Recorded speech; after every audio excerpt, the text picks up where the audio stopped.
Desmos.com, the website that you see below here, can be used to quickly graph both equations of a system of linear equations in standard form or slope-intercept form.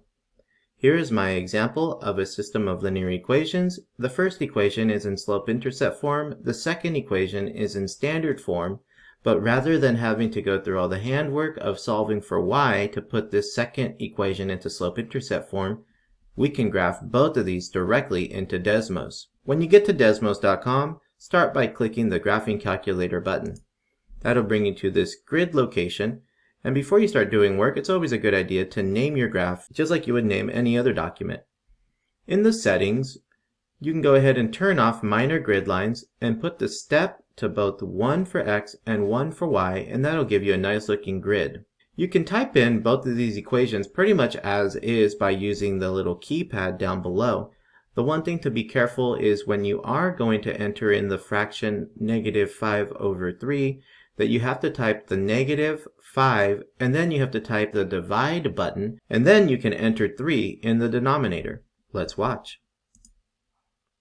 Keypad, y equals -5 divide 3, space over to enter your x plus 10. Hit the little blue enter button and start typing the next equation, -9x plus 3y equals -12. We now have both of our equations graphed. We can see that they cross right here at the location +3, +5.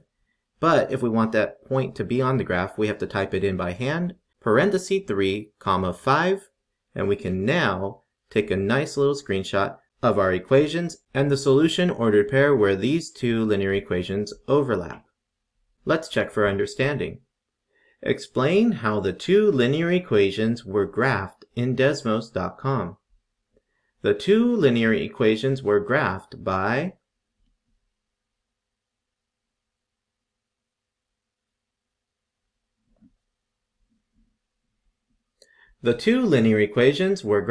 by typing in the equations exactly how they appear in the original system. Remember that the divide sign is used to make fractions in the equation in Desmos.com.